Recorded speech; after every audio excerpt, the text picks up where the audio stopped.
कितने वर्षों से आप इस पुस्तक मेले में आ रहे हैं? ये लगभग सन 82 से मैं पुस्तक मेला अटेंड कर रहा हूँ। क्या बात है, ये कहें कि आप 40-45 वर्षों से विश्व पुस्तक मेले में आ रहे हैं। आप 40 साल पहले और वर्तमान की स्थिति को देखते हुए क्या बताएंगे कि पाठकों का रुझान कम हुआ है या ज़्यादा हुआ है? हाँ देखिए, समय काल के साथ आदमी का टेस्ट बदलता रहता है और वातावरण का, तकनीकी का भी प्रभाव पड़ता है। उस ज़माने में हम अपनी बताएं कि हम लाल किले के पीछे जो चोर बाज़ार लगता था उसमें किताबें ढूंढने 2-2 रुपये में किताबें मिल जाया करती थी। किताबों के प्रति ऐसा क्रेज़ था, ऐसा जुनून था। लेकिन जैसे ही बाज़ार डिजिटल हुआ तो लोगों का रुझान उस तरफ हो गया। आज टच मोबाइल के अंदर वो सब कुछ है तो लोगों को किताब की ज़रूरत उतनी महसूस नहीं होती है। एक वर्ग, खास वर्ग है जो वही किताबों की तरफ आकर्षित होता है या उसे किताब पढ़ने की ज़रूरत महसूस होती है। लेकिन जो वास्तविक पाठक वर्ग, जो हमारा युवा तरुण किशोर है, जिसको किताबें पढ़ने चाहिए, वो थोड़ा दूर हो गया है, उससे हट गया है। ये बहुत बड़ा फ़र्क तब और अब में देखा जा सकता है। एक प्रसिद्ध प्रकाशक के आप संपादक हैं और संपादन पिछले कई दशकों से आप देख रहे हैं। आपने जब स्टार्ट किया था, संपादन का रोल किया था, उसकी शुरुआत की संपादक की, और आज वर्तमान में आपकी जो पत्रिका चल रही है उसके पाठक बढ़े हैं या घटे हैं? देखिए, पाठक उसके पहले की अपेक्षा बढ़े तो नहीं हैं, कम ही हुए हैं। उसका कारण भी है कि मेरी जो पत्रिका है, यानी प्रभात प्रकाशन की जो साहित्य अमृत पत्रिका है मासिक, वो उसका दायरा तो नेशनल नहीं, इंटरनेशनल है। तो उसमें जो सामग्री छपती है, हिंदी की सभी विधाओं को उसमें समेटा जाता है। और दूसरी अच्छी बात यह है कि जो यूजीसी की केयर लिस्ट है उसमें वो सम्मिलित है। तो जो हमारे शोधार्थी हैं, जो विभिन्न विश्वविद्यालयों में अपने शोध कर रहे हैं, तो उनके जो आलेख प्रकाशन होने के लिए आते हैं। और यूजीसी का ऐसा मानना है कि कोई थीसिस है, उसके कोई 2 अंश अलग अलग समय पे ऐसी किसी पत्रिका में छपने चाहिए जो यूजीसी की केयर लिस्ट में हो। तो उस नाते हमारे साथ एक बहुत बड़ा लेखक और पाठक वर्ग जुड़ा हुआ है, खासकर युवा और शोधार्थी वर्ग। तो इसीलिए, और जो लेखन से जुड़े हैं, जो लिखते हैं, कवि हैं, लेखक हैं, संपादक हैं, वो इस पत्रिका को ज़रूर पढ़ते हैं, ज़रूर मंगाते हैं। और मैं ये और कहूँगा कि ये पत्रिका दूसरी पत्रिकाओं से थोड़ी अलग है।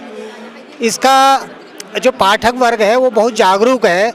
आप उसमें देखेंगे कि कोई भी विधा में कोई भी रचना जब छपती है तो अलग अलग टेस्ट के जो पाठक हैं, जिसको रचना पसंद आती है, वो संबंधित लेखक को फ़ोन ज़रूर करता है, बताता है कि सर आपकी ये रचना मुझे बहुत अच्छी लगी। बाकी की अन्य पत्रिकाओं में ऐसा नहीं है। भले अच्छी लगती हो, लेकिन वो कोई बताने की जहमत नहीं उठाता है या पत्र नहीं लिखता है।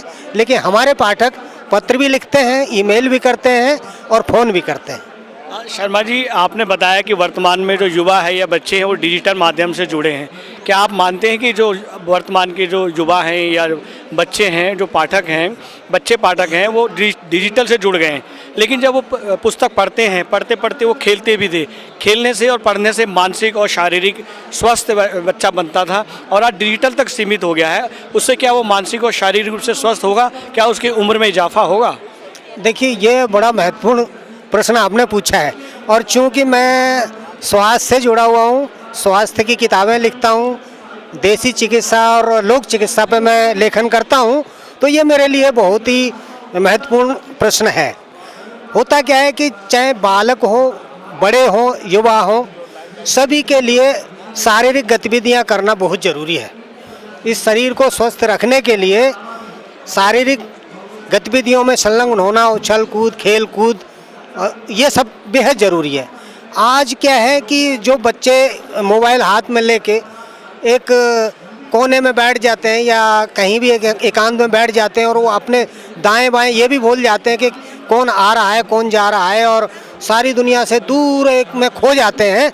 ये स्वास्थ्य के लिए बड़ा हितकर है, बहुत अहितकर है। दूसरी तरफ इससे मानसिक विकास भी रुक जाता है।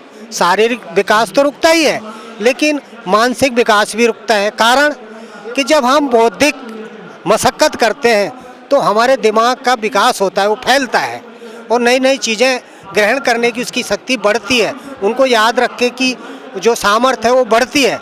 लेकिन मोबाइल में एक क्लिक किया और सब कुछ हाजिर होता है तो दिमाग को कुछ याद रखने की ज़रूरत नहीं रह गई है। इसीलिए आज के युग में, डिजिटल के युग में बच्चों की सेहत भी प्रभावित हो रही है, बच्चों का दिमाग भी प्रभावित हो रहा है। ये बड़ी सोचनीय, बहुत ही चिंता की बात है। शर्मा जी, हम चलते चलते एक और प्रश्न आपसे करेंगे कि जिस तरह से युवा और अभिभावक एक डिजिटल माध्यम से एक ही कमरे में अलग अलग रहते हैं, उससे अभिभावकों को क्या क्या परेशानियां होंगी और उस युवा बच्चे को, जो युवा होने जा रहा है, यौवन की तरफ जा रहा है, उनको क्या क्या समस्याएं, क्या क्या परेशानियां बनेंगी? देखिए, ये जो टच मोबाइल है इसने बच्चे, बूढ़े, जवान, माता पिता और उनके जीवन में बहुत गहरा हस्तक्षेप किया है, उनकी ज़िंदगी को एकाकी बना दिया है। ये हमारे परिवारों में जब बच्चे से माता पिता का संवाद नहीं हो पाता है, बहन भाई का संवाद नहीं हो पाता है, भाई भाई का संवाद नहीं हो पाता है, ये बड़ी शोचनीय स्थिति है। इससे मैं एक ही बात कहूँगा कि जो हम बच्चों के माता पिता हैं, कोशिश यह रहनी चाहिए कि बच्चों को मोबाइल उतना ही दिया जाए जितना ज़रूरी है। उनके काम के बाद उनको ये समझाया जाए कि समय के साथ इसकी उपयोगिता आपको समझ आएगी, अभी इतना ही पर्याप्त है और बाकी समय आप खेल कूद में बिताओ, किताबें पढ़ने में बिताओ, उछल कूद करने में बिताओ। तो मैं समझता हूँ कि ये बहुत ही अच्छा रहेगा, परिवार के लिए भी, माता पिता के लिए और बच्चों के लिए भी और समाज के लिए भी। जी, बहुत अच्छा लगा शर्मा जी आपसे बात करके, हम निरंतर जुड़े रहेंगे आपसे। जी जी, बहुत बहुत धन्यवाद। अगर आप ये वीडियो YouTube पर देख रहे हैं तो हमारे चैनल को सब्सक्राइब करें और बेल आइकन को दबाना ना भूलें। अगर आप Facebook पर ये वीडियो देख रहे हैं तो हमारे पेज को लाइक करें।